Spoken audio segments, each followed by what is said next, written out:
கல்வியால் தன்னை உயர்த்தினாலும் பண்பால் சிறந்தவர் இந்த நாளினுடைய பிரதம அதிதி. தென்கிழக்கு பல்கலைக்கழகத்துக்கு ஒரு சொத்தாக கிடைத்த ஒரு முத்து என்றுதான் நாங்கள் சொல்ல வேண்டும். எங்கள் அன்புக்கும் பண்புக்கும் உரிய கணக்கியல் பேராசிரியர் டாக்டர் MCA நாசர் சார் அவர்களை உரையாற்றுமாறு அன்போடு அழைக்கின்றோம். எனவே உங்களுடைய சிறார்களின் உங்களுடைய குழந்தைகளின் நிகழ்வுகளை ஆரம்பம் முதல் அறிவு களஞ்சியம் வரை கண்டுகளித்திருக்கின்றீர்கள். எனவே கல்வி சம்பந்தமாக என்னுடைய நண்பர்கள் இருவரும் பேசிவிட்டார்கள். எனவே உண்மையிலேயே கல்வி ஒரு சொத்து என்பதில் எந்த விதமான மாற்று கருத்தும் இல்லை. அதே போன்று ஆரம்பம் முதல் இந்த அறிவு களஞ்சியம் வரை உங்களுடைய குழந்தைகளை தொடர்ந்து கண்குளிர்ச்சியுடையவர்களாக அல்லது இந்த குழந்தைகளை உங்களுடைய ஆண் குழந்தையாக இருந்தாலும் சரி, பெண் குழந்தையாக இருந்தாலும் சரி, உங்களுக்கும் எங்களுடைய பிரதேசத்துக்கும் இந்த நாட்டுக்கும் நட்பெயர் செல்லக்கூடியவர்களாக இந்த குழந்தைகளை வளர்க்க வேண்டுமாக இருந்தால் நான் பேசுகின்ற பேச்சுக்களை அந்த குழந்தைகள் உள்வாங்கிக் கொள்ள மாட்டார்கள். They are not a position to absorb my speech. ஆனால் உங்களுடைய குழந்தைகளை அழகான குழந்தைகளாக, மாணிக்கங்களாக அல்லது கண்குளிர்ச்சிகளாக நீங்கள் ஆளாக்க வேண்டுமாக இருந்தால் நான் கற்றுக்கொண்ட கல்வி அல்லது பெற்றுக்கொண்ட அனுபவங்கள் ஊடாக சில அறிவுரைகளை சொல்வேன்.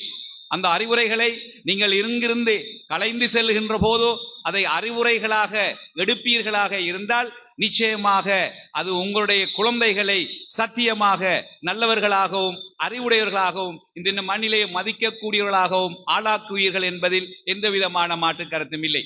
வெறுமனே ஒரு அரசியல் கூட்டமாகவோ அல்லது ஒரு நிவாரண கூட்டமாகவோ அல்லது ஒரு கேளிக்கை கூட்டமாகவோ நான் பேசுகின்ற பேச்சை எடுப்பீர்களாக இருந்தால் என்னுடைய வருகைக்கும் உங்களுடைய இருப்பிடத்துக்கும் எந்த விதமான பிரயோசனமும் இல்லாமல் ஆகிவிடும். எனவே உங்களுடைய குழந்தைகளை எவ்வாறு பராமரிக்க வேண்டும் என்ற சில அறிவுரைகளை சொல்வேன். நீங்களுடைய சகோதரர் ரசீன் சொன்னது போல எனக்கும் 4 பெண் பிள்ளைகள். அந்த அடிப்படையிலே நான் அவ்வாறு கையாண்டிருக்கின்றோனோ அனுபவத்தினூடாகவும் நான் கற்றுக்கொண்ட புத்தகங்களின் மூலமாகவும் சில அறிவுரைகளை உங்களோடு பகிர்ந்து கொள்ளலாம். முதலாவது விடயம், எங்களுடைய குழந்தைகளுக்கு ஹலாலான உணவினையும் பெற்றோர்களுடைய அரவணைப்பினையும் கொடுக்க வேண்டும். ஹலாலான உணவினையும் அரவணைப்பினையும் கொடுப்பீர்களாக இருந்தால் நான் நினைக்கின்றேன் இன்று அல்லது ஒரு 3 நாட்களுக்கு முதல் எங்களுடைய பிரதேசத்திலே ஓதி முடிக்கப்பட்ட புகாரி ரஹ்மத்துல்லாஹி அலைஹி அவருடைய வரலாறை படிப்பீர்களாக இருந்தால் நிச்சயமாக அந்த புகாரி ரஹ்மத்துல்லாஹி அலைஹி அவர்கள் உலகம் போற்றுவதற்கு குர்ஆனுக்கு அடுத்ததாக ஹதீஸுக்கு அடுத்ததாக ஒரு கிரந்தம் இருக்குமாக இருந்தால் அந்த புகாரி கிரந்தம் என்பதற்கு அந்த புகாரி ரஹ்மத்துல்லாஹி அலைஹி அவர்களை உருவாக்கியது அவருடைய தாயும் அவருடைய தந்தையும். அந்த தந்தையினுடைய ஹலாலான உழைப்பு, அந்த தாயினுடைய துவா, அந்த தாயினுடைய அரவணைப்பு தான் அவரை உலகம் பேசுகின்ற ஒரு நபராக, நாங்கள் ஓதுகின்ற நபராக, இந்த உலகத்திலே எங்கெல்லாம் முஸ்லிம்கள் வாழுகின்றார்களோ அங்கெல்லாம் அவருடைய பெயரை உச்சரிப்பதற்கு ஆளாக்கியது அவர்களுடைய தாயும் தந்தையும். எனவே நேரத்தை அடிப்படையாக வைத்து நான் அவர்களுடைய வரலாறை சொல்லவில்லை. எனவே ஹலாலான உழைப்பினையும் எங்களுடைய அரவணைப்பினையும் முதலாவதாக வச்சுக் கொள்ள வேண்டும். இரண்டாவது விடயம், எங்களுடைய குழந்தைகளை இறைவனோடும் இறை பக்தியோடும் நாங்கள் சேர்த்து வைக்க வேண்டும். அவ்வாறு சேர்க்கின்ற போதுதான் எங்களுடைய குழந்தைகள் சிறந்தவர்களாக வருவார்கள். நான் ஒரு உண்மை சம்பவம், இந்தியாவை சேர்ந்த ஒரு அறிஞர் மௌலானா டாக்டர் கலீல் ரஹ்மான் அவர்கள் குறிப்பிடுகின்றார்கள். அவர் ஒரு வேலை நிமித்தம் கேரளாவுக்கு சொல்லுகின்றார். அங்கு ஏறத்தாழ 9 கார்கள் அவருடைய வீட்டிலே இருக்கின்றதாம். அவரோடு அந்த குறிப்பிட்ட வீட்டுக்காரனோடு கதைத்திருக்கின்ற சந்தர்ப்பத்திலே மேல் மாடியிலே ஒரு சத்தம் கேட்கின்றது. அந்த மௌலானா அவர்களிடம் கேட்கின்றார்கள் என்ன சத்தம் என்று. அது ஒன்றும் இல்லை என்று சொல்லுகின்றார்கள். ஒரு 3 நிமிடங்களுக்கு பிறகு மீண்டும் அதே சத்தம் கேட்கின்றது. அவர் சொல்லுகின்றார், இது என்னுடைய மகனுடைய சத்தம். இது உண்மை சம்பவம். என்னுடைய மகனை நான் இந்தியாவில் இருந்து இங்கிலாந்துக்கு, லண்டனுக்கு அனுப்பி படிப்பித்தேன். என்னிடம் அதிகமான சொத்துக்களும் சுகங்களும் இருக்கின்றது. என்னுடைய இந்த சொத்தங்களையும் என்னுடைய வியாபாரத்தையும் நிர்வகிப்பதற்கு ஒரே ஒரு மகன், அவன்தான்.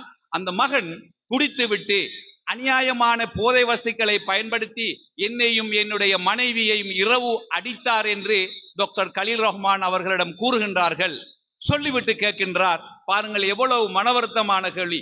அந்த தகப்பன் அந்த மௌலானா அல்லது கலாநிதி கலீலுர் ரஹ்மான் அவரிடம் கேட்கின்றார்கள், என்னுடைய குழந்தைக்காக துவா செய்யுங்கள் என்று சொல்லுகின்றார். அவருடைய தந்தை துவா என்பது அவர் வாழ்வதற்காக அல்ல, என்னுடைய மகன் மரணிப்பதற்காக துவா செய்யுங்கள் என்று அந்த தகப்பன் அந்த மௌலானா அவர்களிடம் துவா செய்ய செல்லுகின்றார்கள். பாருங்கள், அந்த குழந்தைக்குரிய கல்வியை தகப்பன் கொடுத்திருக்கின்றார், அந்த குழந்தைக்குரிய சொத்துக்களையும் சுகங்களையும் சேர்த்து வைத்திருக்கின்றார். ஆனால் இறைவன் மீதான சேர்க்கையோ அல்லது ஒழுக்கத்தையோ பண்பாடையோ விழுமியத்தையோ அறத்தையோ அந்த தாய் தகப்பன் சொல்லிக் கொடுக்கவில்லை. அந்த தாய் தகப்பனுடைய கடமையெல்லாம் அவர்களுக்கான ஒழுக்கத்தையும் அறனையும் சொல்லிக் கொடுக்க வேண்டும். கல்வி என்பது எவரையும் அலங்கரிக்கும். கல்வி என்பது பட்டங்களை அலங்கரிப்பதும் அல்லது பதவிகளை அலங்கரிப்பதும் அல்ல உண்மையான கல்வி. கல்வி என்பது ஒழுக்கத்தோடு கூடிய கல்வியை நாங்கள் பெற வேண்டும். அந்த ஒழுக்கத்தோடு கொடுக்கின்ற கல்விதான் எங்களுக்கும் நன்மை பயக்கும், அவர்களுக்கும் நன்மை பயக்கும். எனவே இரண்டாவது விடயமாக அந்த குழந்தைகளுக்கு நாங்கள் வழங்குகின்ற கல்வியோடு சேர்த்து இறைவனோடு சேர்க்க வேண்டும், ஈமானோடு சேர்க்க வேண்டும். ஈமானியத்தான வாழ்க்கையை அந்த குழந்தைகளுக்கு நாங்கள் காட்ட வேண்டும். அப்போதுதான் அவர்கள் நெறி தவறாதவர்களாக, வழி பிறராதவர்களாக, ஒழுக்க சீலர்களாக, பண்பாளர்களாக வளர்க்கப்படுவார்கள் என்பதில் எந்த விதமான மாற்று கருத்தும் இல்லை. மூன்றாவது விடயம், எங்களுடைய குழந்தைகளுக்காக நாங்கள் நல்ல துவாக்களை கேட்க வேண்டும். நேர்மறையான துவாக்களை கேட்க வேண்டும், எதிர்மறையான துவாக்களை கேட்கக்கூடாது. எங்களுடைய குழந்தைகளுக்காக நாங்கள் நேர்மறையான துவாக்களை கேட்க வேண்டும். ஏன் என்று சொன்னால், நாங்கள் எதிர்மறையான துவாக்களை கேட்கின்ற போது நிச்சயமாக அந்த துவாக்கள் அவர்களுக்கு பழித்துவிடும், சபித்துவிடும். சபிக்க கூடாது. இலங்கையை பொறுத்தவரை, இந்தியாவை பொறுத்தவரை, மத்திய கிழக்கு நாடுகளை பொறுத்த, இலங்கையிலும் மாத்திரமல்ல மத்திய கிழக்கு நாடுகளும் அல்ல, தப்சீர் கலை, இலக்கண கலை, இலக்கிய கலை, அரபு கலையிலே தலை சிறந்து விளங்கியவர்தான் இமாம் சமஹ்சரி ரஹ்மத்துல்லாஹி அலைஹி அவர்கள். சமஹ்சரி ரஹ்மத்துல்லாஹி அவருடைய வரலாறை படிங்கள். அவர் இலக்கண இலக்கிய ஆன்மீக தலைவர், ஒரு சிறந்த ஒரு கல்வி அறிவு பெற்றவர். அவர் சிறு வயதாக இருக்கின்ற போது ஒரு குருவியினை பிடித்து குருவியினுடைய காலிலே நூலை கட்டி உடைத்து விடுகின்றார்கள். அவருடைய உம்மா, அவருடைய தாய் சொல்லுகின்றார்கள், உனக்கும் இறைவன் இவ்வாறு உன்னுடைய காலை உடைப்பானாக என்று சபிக்கின்றார்கள். அவர் பிற்பட்ட காலத்திலே குதிரையில் செல்லுகின்ற போது அவர் உபாதைக்குட்பட்டு அவருடைய காலை கலட்டியதாக இமாம் தஹபி ரஹமத்துல்லாஹி அலைஹி அவர்கள் அந்த கிரந்தத்திலே பதிவு செய்கின்றார்கள். அந்த தாயினுடைய துவாவை பாருங்கள், அது நெகட்டிவ் அல்லது எதிர்மறையான துவா.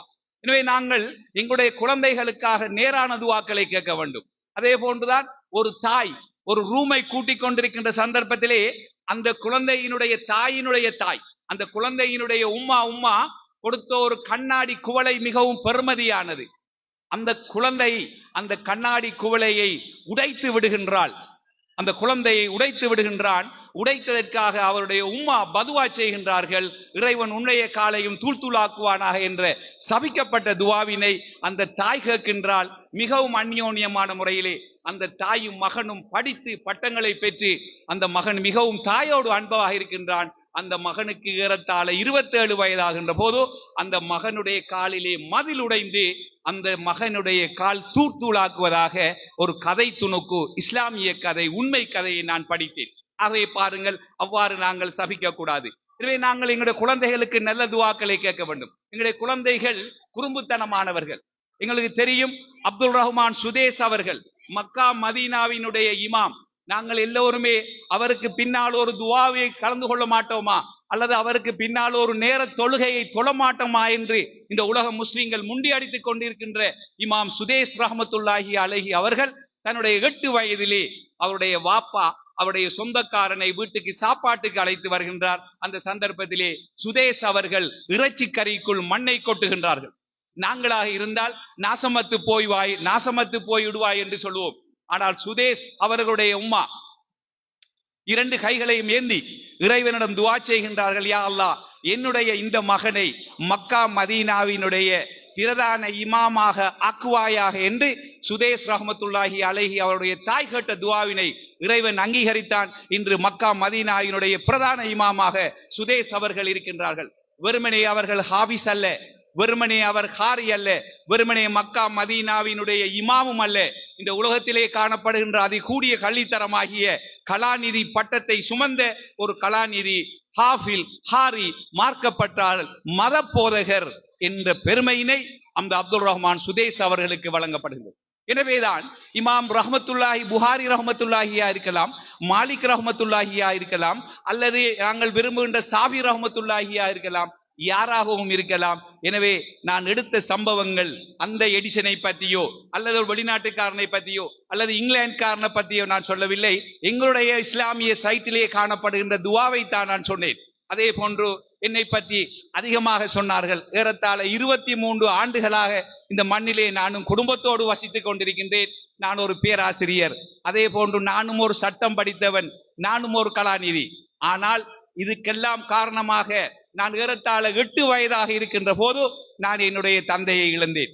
நானும் என்னுடைய உம்மாவும் ஓட்டமாவடியிலே வசித்து வந்த போது என்னுடைய உம்மாவினுடைய பிரதானமான தொழில் பாய் இழைப்பது.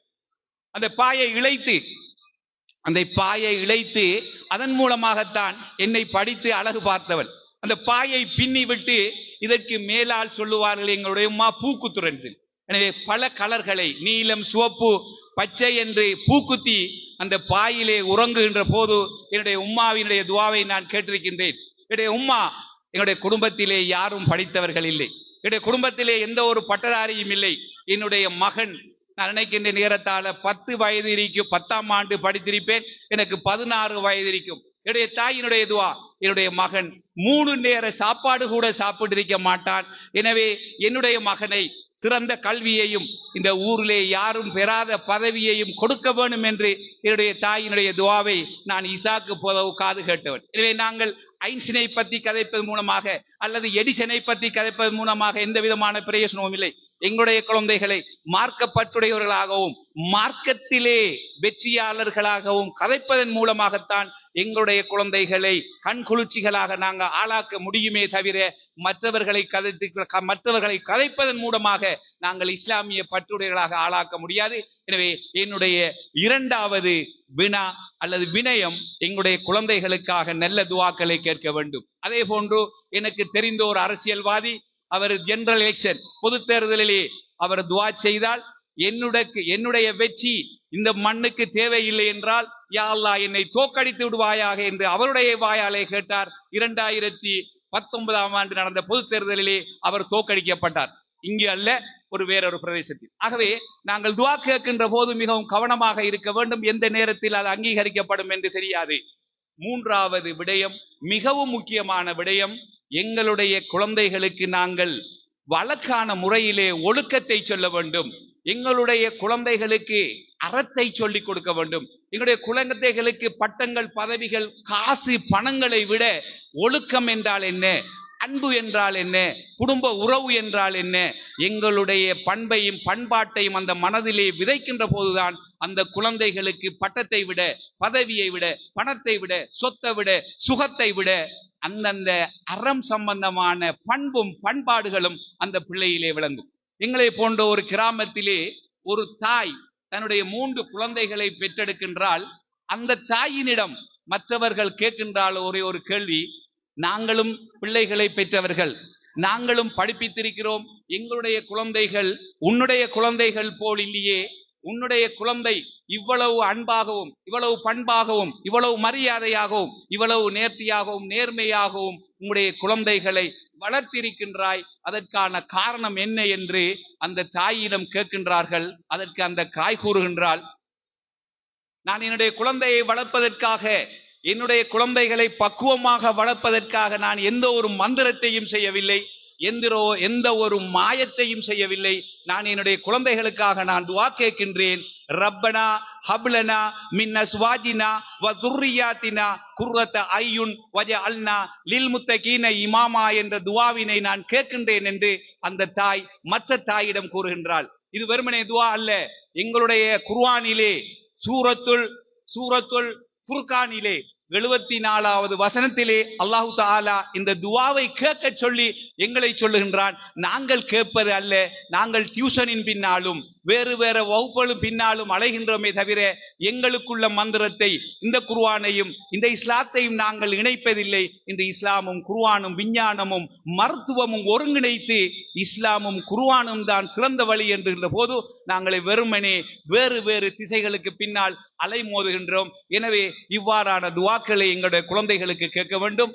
4வது விடயம், எந்த ஒரு சந்தர்ப்பத்திலும் உங்களுடைய குழந்தைகளை மற்ற குழந்தைகளோடு ஒப்பிடக்கூடாது. இறைவன் அவ்வாறு தான் வைத்திருக்கின்றார். எவரும் டாக்டரும் இல்லை, எவரும் என்ஜினியரும் இல்லை, எல்லாரும் சட்டத்தரணியாகவும் வர முடியாது, எல்லாரும் அதிபர்களாகவும் வர முடியாது, எல்லாரும் நிர்வாக சேவை அதிகாரிகளும் வர முடியாது. இறைவன் அவர்களுக்கு கொடுத்த அறிவு ஏதோ அந்த அறிவை நாங்கள் தட்டி கொடுக்க வேண்டும். அந்த அறிவின் மூலமாக அந்த குழந்தைகளை உச்சம் தொடுவதற்கு பெற்றார்களாகிய தாய்மார்களும் தந்தைமார்களும் தட்டி கொடுக்க வேண்டும்.